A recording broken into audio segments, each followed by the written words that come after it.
Welcome to a review video of the Forerunner 265. We're diving into navigation, courses and maps, and we're really going in depth, so stay tuned.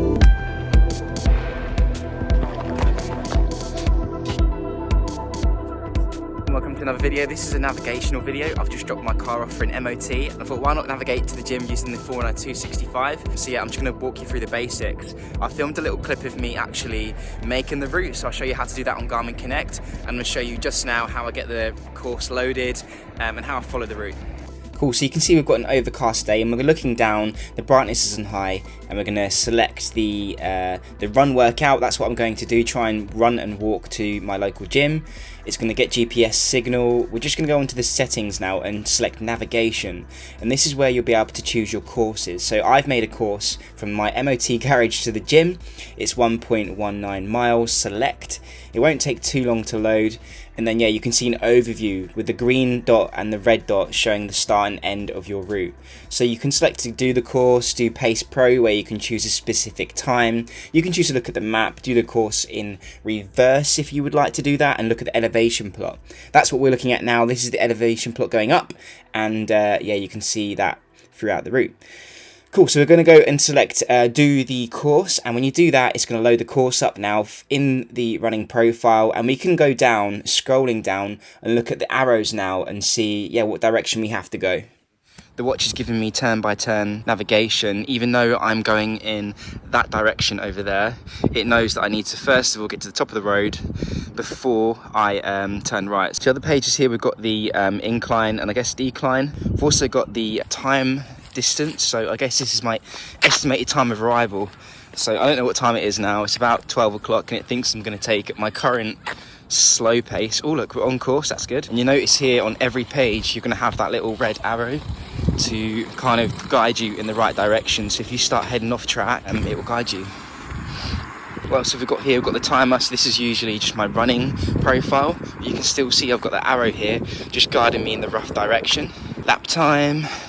And this is really cool. So we've got here the course map. So I'll just stop so you can see this. So when you're looking at the course map, you can choose to pan and zoom. And when you're panning and zoom, you can zoom right in or you can zoom right out and see the actual route we're going to go on. How close can you get? Well, you can get as close as you want and see how far you're deterring from the track, but you can't use the touchscreen, doesn't look like, which is a bit naff. A lot of people talk about the visibility of memory and pixel screens versus the AMOLED. And I know DC Rainmaker, for example, will say that the AMOLED is better to see in kind of that overcast bright daylight, but I'm actually struggling to see the screen today, I won't lie. I think I would have been better off with the memory and pixel display. Anyway, you can see we're approaching the turn, so we'll see what the compass does when we get there. So I think a lot of folks are going to be impressed with this. So you can see to the bottom of the screen is a turn-by-turn navigation.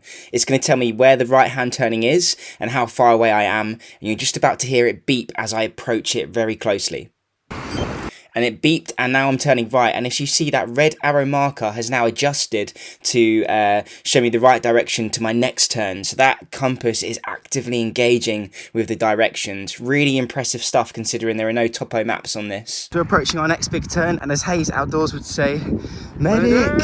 I used to play football in these fields, and now it's just, it's completely, this whole thing is fenced off. Used to do my training here, and it's a shame. Yeah, I don't like to be too preachy, but it's a shame to see my local community just get more and more fenced off. And as you saw that animal there, nature doesn't know where to go. And I don't know where to go to enjoy my runs anymore. Yeah, it's becoming expensive to park places, and accessing nature is just becoming more and hard as these areas become more private and locked off. But back to the video. It's letting me know every time I need to make a turning, and if you're running an ultra or a race or just going hiking, you're not going to get lost with this really, are you? GPS accuracy on the Garmin's, especially with these new MultiBand chip and its auto selection mode, you're always going to have that red arrow in a highly accurate, precise position. So yeah, if you haven't got that red arrow on the red dot, your Garmin hasn't gone wrong. You probably have. As I said, I usually cut through here to get to my sports centre, but now we're having to take a detour to the top of the field up here and take a right, and you can see that located on the Forerunner 265 here. I've just got my beeping notification. Just to let you know as well, what you can see is the red arrow is telling me to go up ahead, and hopefully it's going to switch around to go, okay, now you need to turn right. So you saw the switch over there. And if you are wondering what that other arrow is, so the other arrow with the N inside, that white N, is just showing you where true north is. So you'll know where north is compared to the direction of your course is going. Do you need the Forerunner 965? Most people, not really. To be honest, most ultras, you are going to be absolutely fine with the navigation on the 255 and the 265. Right, I'm going to jog in. Let's see what the estimated time of arrival is. How far have I got? The distance remaining is 0.4 of a mile. Now we're a bit through the route as well. You can see that that's the elevation that I've done so far, and that's how much I've got to do left at the end, represented by the red dot there. So that's where we are in the journey. So the elevation plot is really cool to follow along. And the last navigational page is the time of arrival. Thinks I'll get there in 6 minutes time, and ETA 12:53 p.m. So hope you've enjoyed all that. Got the gym bag on today, a slow plod, nothing crazy. Now I know I'm still in civilization, but I just thought this was a great example of how complex the technical routes are. So you can see how narrow it is between this gate and this hedge, and Garmin knows that I can go through there and take a left to get to my destination. So very smart, to be honest. So now in the car park, nearly there, not far to go. Heading in that direction. A bit warm in a hoodie and a fleece. Hopefully I can do an hour cycle on the bike. Hopefully my car passes its MOT and I'll be able to head back and get it and then drive home, or drive to Tesco's and get lots of snacks. So yeah, as you can see, we've made it to the leisure centre and the course is complete, as you saw on the Garmin. You can now pause your workout. I mean, you can keep on running if you want to, if that wasn't enough for you. And then you can choose your rating of perceived exertion. You can choose kind of like how you felt and all those good things, I think are really cool. In terms of you kind of tracking your training and seeing, yeah, your training readiness further down the line. I do think Garmin need to improve, though, the Physio True-Up, which is still such a headache if you own more than one device. Yeah, I'm currently injured, so I've been doing lots of strength and conditioning with my good friend Mako, and yeah, thank you to her for pushing me through, because these workouts are absolutely brutal. So, ladies and gentlemen, my car failed its MOT test and I'm without a vehicle. I did not plan this, so I'm now running home.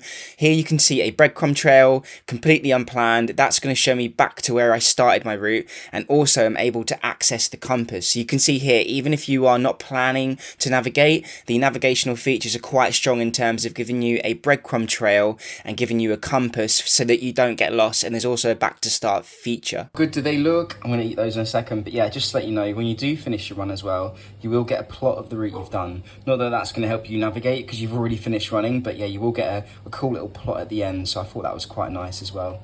And yeah, you're able to obviously look at the pace, the heart rate zones, the power zones, which is really good, your aerobic and anaerobic distribution, your recovery time. So that's kind of everything. And obviously if you want to look at the elevation plot, or dive a bit deeper into the map, you're able to do that. So you can have a look there, or you can dive a bit deeper into the elevation plot. You'll notice there it's going to tell you that I gained 16 feet, so even though I'm hovering above it, it is going to show me some information here. So yeah, very cool, and I can save that as a workout. Done. But anyway, I hope I've helped you out with your navigational questions, and those of you who are unsure about whether you should get the Forerunner 265 or 965, if you have any questions whatsoever, just leave a question, I'm out of breath, in the description down below, in the comment section down below. And you know, I'm a small YouTube channel, so I will reply, I will get back to you. For now, peace out. So thanks for watching, you know the drill, like, comment and subscribe if you can. My slogan, dreams are a step away, and remember, show compassion, show esteem, and have fun out there. Peace out.